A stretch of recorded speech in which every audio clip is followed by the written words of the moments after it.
तो आज के लेक्चर में बेसिकली हम बात करने वाले हैं the results of integration using substitution method.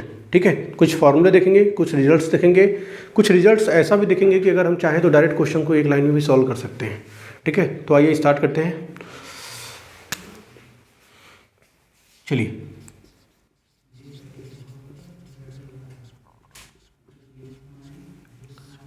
Result 1, पहले रिजल्ट के बारे में बात करते हैं। देखिए, अगर कोई एक फंक्शन है f(x) और अगर इसका हम इंटीग्रेशन कर रहे हैं dx के रिस्पेक्ट में, ठीक है, और ये अगर gx प्लस c आ रहा है, ठीक है, और कोई एक फंक्शन है f(x) जिसका इंटीग्रल करने पे gx प्लस c आ रहा है, देन अगर कोई फंक्शन आ जाए x प्लस a, ठीक है, या ax plus b, f a x plus b, और यहाँ dx आ जाए, तो यहाँ भी क्या आ जाएगा g a x plus b, और एक और टर्म यहाँ पे ऐड रहता है, और क्या ऐड होता है 1/a प्लस सी। ये कैसे आता है कल हमने देखा था, इसका प्रूफ देखे थे कल हम लोग। ठीक है, तो डायरेक्ट अगर कोई फंक्शन है, if a function f(x) dx, the integral of f(x) dx is gx plus c, then the integral of f x की जगह हम क्या रख दिए a x प्लस बी, तो उसका जब इंटीग्रल करेंगे तो same g a x plus b आएगा, साथ में इसका डिफ्रेंशिएट करके अपॉन में लिखेंगे। देखो a x प्लस बी का डिफ्रेंशिएशन करोगे तो a आएगा, जिसको हम क्या करेंगे अपॉन में लिख देंगे, और प्लस c। ये पहला रिजल्ट है। ठीक है, दूसरे रिजल्ट के बारे में बात करते हैं। रिजल्ट 2,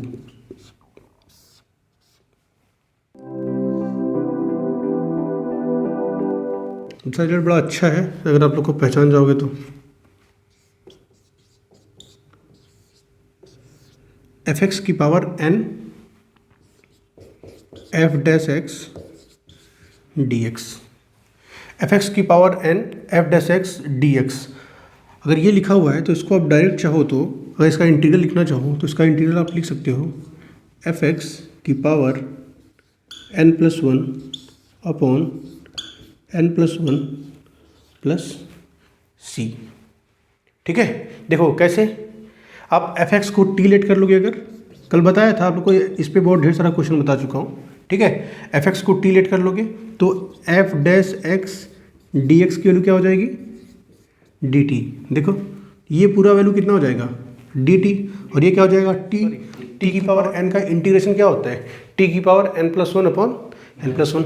तो डायरेक्ट रिजल्ट भी लिख सकते हैं। अगर आप फंक्शन पहचान जाओ कि ये कोई फंक्शन लिखा हुआ है, उसके बाद उसका क्या लिखा हुआ है डिफ्रेंशिएशन f डैश x लिखा हुआ है, तो आप डायरेक्ट आंसर भी लिख सकते हो f(x) की power n plus 1 upon n plus 1। समझ में आया कि नहीं? नोट करो इसको, 2 रिजल्ट नोट करिए, फिर आगे बढ़ते हैं। चलिए, दोनों रिजल्ट के ऊपर एक एक क्वेश्चन करते हैं। ठीक है,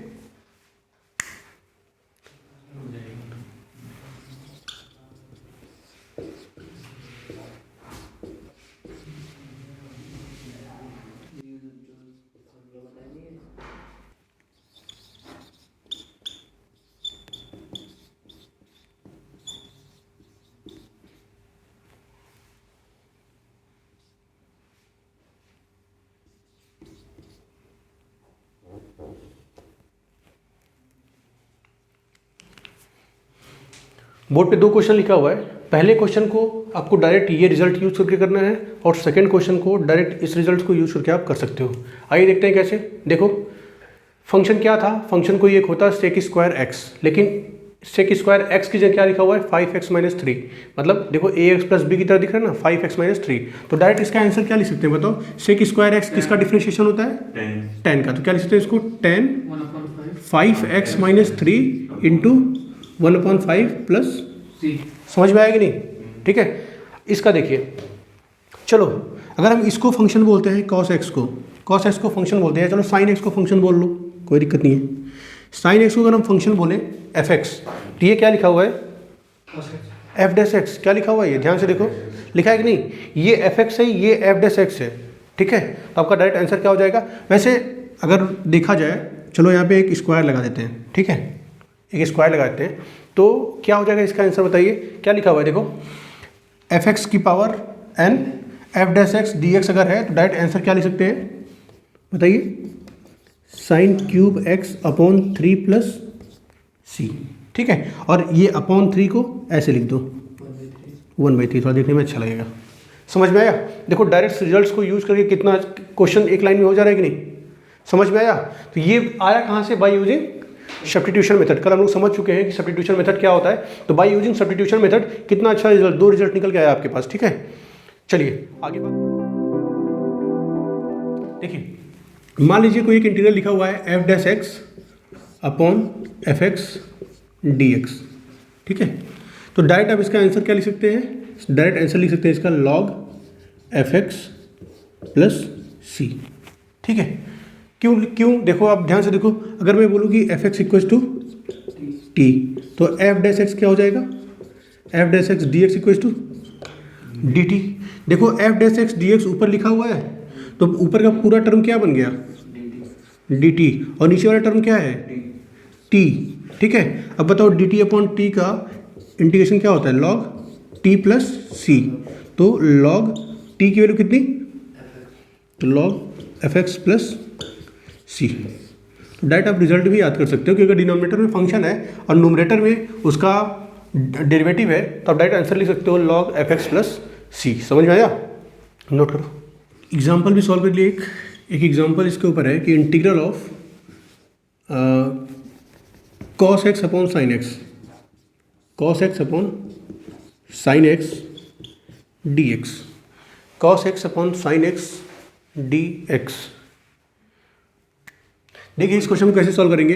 देखो अगर साइन एक्स को मैं fx बोल दूं, साइन एक्स को मैं t बोल दूं, सॉरी, ठीक है, साइन एक्स को मैं t बोल दूं, तो बताओ cos x dx क्या हो जाएगा? dt। अब ऊपर देखो तो cos x dx की जगह हम क्या लिख सकते हैं? dt, और साइन x की जगह t, तो इसका कितना होता है? log t, और t की वैल्यू कितनी है? साइन एक्स प्लस c, ठीक है।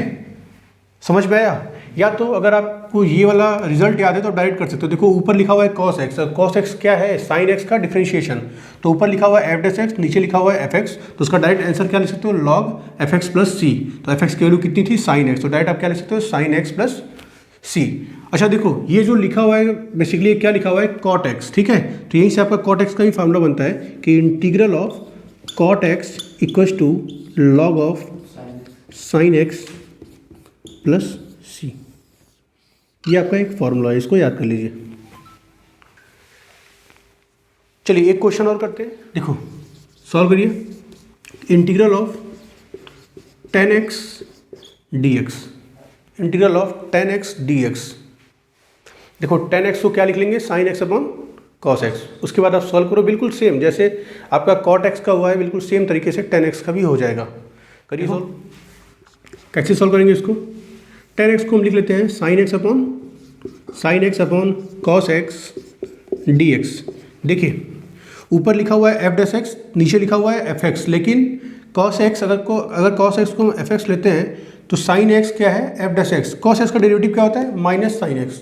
कितना होता है? Minus sine x। मतलब यहाँ पे आपको एक माइनस लगाना पड़ेगा, ठीक है ना। तो हम लिख सकते हैं यहाँ पे, अगर मैं बोलूँ कि cos x equals to t, बताइए minus sine x dx equals to कितना हो जाएगा? dt। तो बताइए sine x dx equals to कितना हो जाएगा? Minus dt। देखो साइन x dx की हम क्या लिख सकते हैं? Minus dt upon cos x को क्या लिख सकते हैं? t। तो देखो माइनस dt अपॉन t, तो ये क्या हो जाएगा? माइनस log t, और t की वैल्यू कितनी है? cos x plus c, minus log cos x plus c।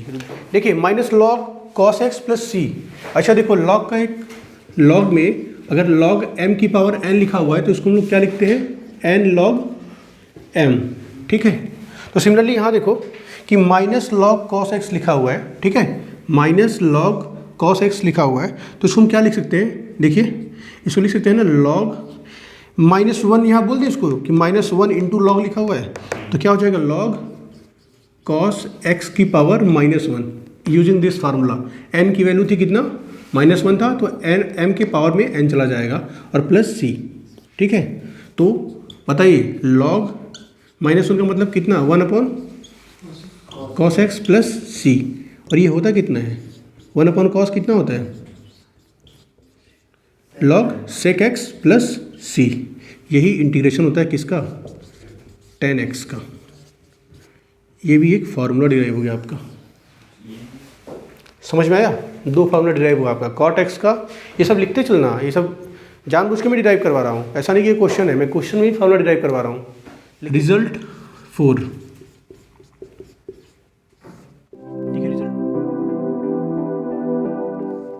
देखिए रिजल्ट 4 क्या है। अगर इंटीग्रल ऑफ आपका नीचे फंक्शन दिया हुआ है रूट ऑफ एफ एक्स और ऊपर लिखा हुआ है F dash x d x, ठीक है, तो इसका जो वैल्यू आता है वो आएगा आपका 2 root of f x plus c. कैसे आया समझो, देखो अगर मैं बोलो, अगर मैं एफ एक्स को यहाँ पे लेट कर दूँ टी, एफ एक्स को टी लेट किया तो F dash x d x कितना हो जाएगा, बोलो डी टी, ठीक है।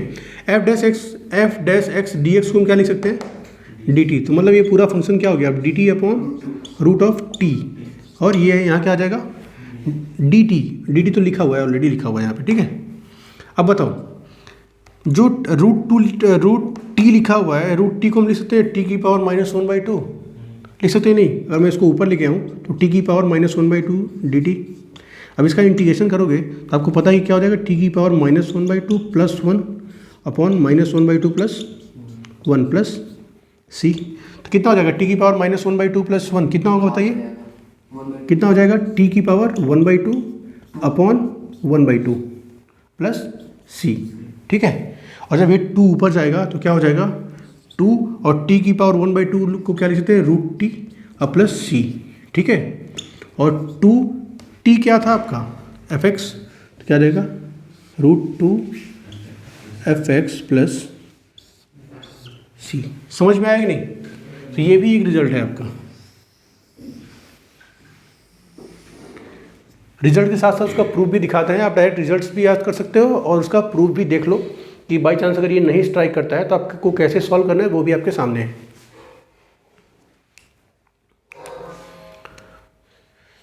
ये रिजल्ट्स लिखने के बाद आप एक क्वेश्चन सॉल्व करो। Integral of 1 upon x root of log x d x. देखो आपको पहचानना पड़ेगा, इंटीग्रेशन का सबसे मेन पॉइंट यही है कि आपको पहचानना पड़ेगा कि कहाँ पे आपको कौन सा फार्मूला यूज करना है, किस में क्या लेट करना है, ठीक है, क्या रिड्यूस करना है, ये सब आपको खुद सोचना पड़ेगा। और ये ज़्यादा अच्छा सोच सकते हो आप प्रैक्टिस से, जितना प्रैक्टिस करोगे उतना अच्छा सोच पाओगे। क्वेश्चन इसके आसान ही होते हैं, बस एक पॉइंट माइंड में स्ट्राइक करना चाहिए कि किसको टी लेट करना है, ठीक है। जिसको वो लेट करने आ गया उसके लिए इंटीग्रेशन आसान हो जाएगा। इस क्वेश्चन को आप लोग दोनों तरीके से सॉल्व करो, एक बार इसे ऐसे सॉल्व कर लो, फिर आंसर तो डायरेक्ट लिखना ही है, ठीक है। ऐसे सॉल्व करके देखो कि आंसर सही आ रहा है कि नहीं।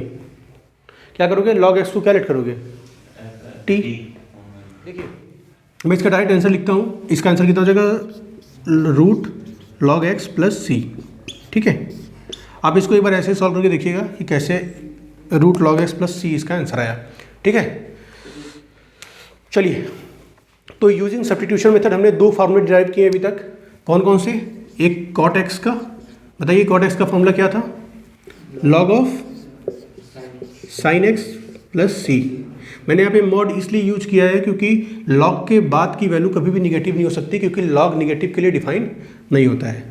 बताइए 10x का भी किया था, 10x का क्या हो जाएगा लॉग सेक एक्स प्लस सी, ठीक है। देखो अपने पास साइन एक्स का पहले ही था, कॉस एक्स का भी था, ठीक है। साइन एक्स का क्या होता है माइनस कॉस एक्स प्लस सी, और कॉस एक्स का क्या होता है साइन एक्स प्लस सी, सेक एक्स और कोसेक एक्स। 2 ट्रिग्नोमेट्रिक टर्म बचे जिसका अभी आपके पास इंटीग्रल का फार्मूला नहीं है। तो आइए देखते हैं कि सेक एक्स और कोसेक एक्स का कैसे फार्मूला हम डिराइव करेंगे। चलिए सेक एक्स, ठीक है। देखो सेक एक्स डी एक्स, इसको हम ऐसे करते हैं सेक एक्स और ऊपर सेक एक्स प्लस 10x का मल्टीप्लाई करते हैं और डिवाइड भी करते हैं इसको, सेक एक्स प्लस 10x का डिवाइड भी कर दो dx। समझ में आया। देखो अब देखो ऊपर अगर मल्टीप्लाई कर दो तो क्या हो जाएगा sec square x plus sec x plus 10x sec x into 10x, ठीक है, into 10x upon sec x plus 10x dx, ठीक है। देखो let sec x plus 10x equals to t, ठीक है। अब इसको क्या करना है, डिफ्रेंशिएट। बताइए सेक एक्स का डिफ्रेंशिएशन क्या होता है, सेक एक्स इंटू 10x, और 10x का डिफ्रेंशिएशन क्या होता है, सेक स्क्वायर एक्स, बाहर क्या आएगा, dx इक्वल्स टू dt। देखो यही क्वांटिटी तो ऊपर लिखी हुई है, sec square x plus plus sec x plus 10x, sec x into 10x, sec x into 10x और dx, ठीक है, dx।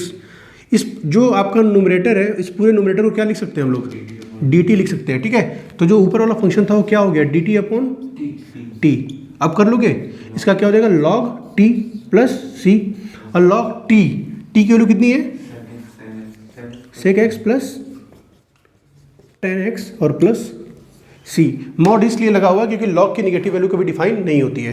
तो चलिए एक फार्मूला अपने पास और आ गया, क्या, सेक एक्स का। सेक एक्स का क्या हो जाएगा, log sec x plus 10x plus c। Note करिए इसको। सेकेंड क्वेश्चन देखिए आप लोग, क्या लिखा हुआ है, cos of root x upon root x dx। देखो अगर हम रूट एक्स को टी लेट कर लें, root x equals to t, तो बताइए रूट एक्स का डिफरेंशिएशन कितना होता है, 1 upon 2 root x dx equals to dt। देखो 1 अपॉन रूट एक्स dx तो दिख रहा है लेकिन 2 नहीं दिख रहा है, तो 2 को इधर लेके आ जाओ, क्या दिक्कत है, ठीक है। तो कितना हो जाएगा, 1 upon root x dx equals to 2 dt, ठीक है। देखिए अब जो ऊपर वाला फंक्शन था अपना, उसको हम लिख सकते हैं कि कॉस t, और इस पूरे फंक्शन को क्या लिख सकते हैं, बताओ, dx को अपॉन रूट एक्स को क्या लिख सकते हैं, 2 dt। तो 2 कांस्टेंट है, उसको यहाँ लिख दो, और यहाँ क्या लिख दो आप, dt, ठीक है। अब देखो 2 cos t का क्या होता है, माइनस नहीं होता, साइन t, क्या जाएगा साइन, और t की वैल्यू कितनी है, रूट एक्स प्लस c। ये आपका आंसर है। समझ में आया। देखिए थर्ड क्वेश्चन देखिए आप लोग, थर्ड क्वेश्चन देखो। थर्ड क्वेश्चन बोल रहा है क्या है कि इंटीग्रल ऑफ सेक की power 8x upon cosec x dx, ठीक है। सब लोग बोर्ड पे ध्यान दो, बोर्ड पे देखो सभी लोग। देखो सेक की पावर 8x, ठीक, सेक की पावर 8x को लिख सकते हैं ना, सेक की power 7x into sec x upon cosec x dx लिख सकते हैं कि नहीं। देखो सेक की पावर 7x, देखो इधर सेक एक्स को क्या लिख सकते हैं, 1 अपॉन क्या लिख सकते हैं, कॉस एक्स। और देखिए कॉसेक एक्स को क्या लिख सकते हैं, 1 अपॉन साइन एक्स। कॉसेक, देखो 1 अपॉन साइन लिखेंगे इसको अगर, देखो क्या हो जाएगा, ये साइन ऊपर चला जाएगा कि नहीं, या 1 अपॉन कॉसेक लिखा हुआ है तो उसको क्या लिख सकते हैं, साइन एक्स लिख सकते हैं कि नहीं, dx। अब देखो सेक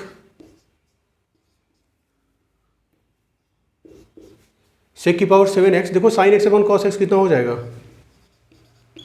10x dx। समझ में आया।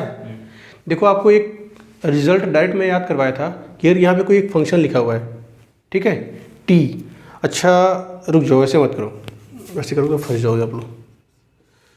इसको square sec x 10x sec x, अगर इसको लिख दे अगर हम सेक की पावर 6x, रुक जाना भी लिखना मत आप लोग, और सेक एक्स इंटू 10x dx। अगर सेक एक्स को हम t लेट करते हैं, t की पावर 6, हाँ देखो ठीक है। देखिए सेक की पावर 7x 10x, इसको हम लिख सकते हैं ना सेक की power 6x into sec x into 10x। मैंने क्यों किया बात समझना, क्योंकि अगर सेक एक्स को t लेट करते हैं तो सेक एक्स का डिफरेंशिएशन क्या होता है, सेक एक्स इंटू 10x। तो ये पूरा सेक एक्स इंटू 10x dx ये क्या हो जाएगा, dt हो जाएगा, और ये क्या हो जाएगा, t की पावर 6। समझ में आया। तो डायरेक्ट आंसर क्या लिख सकते हैं यहाँ से कि सेक की power 7x upon 7 plus c। आपको जो थर्ड रिजल्ट में याद करवाया था उसी से, कि अगर ये फंक्शन है, फंक्शन की पावर n और इधर F dash x d x लिखा हुआ है, तो डायरेक्ट क्या कर सकते हो कि फंक्शन की power n+1 upon n+1 plus सी। समझ में आया? ठीक है, नोट करिए। आइए लास्ट वन देखते हैं, क्वेश्चन नंबर 4। ये लिखा हुआ है integral of 1/x plus root x d x.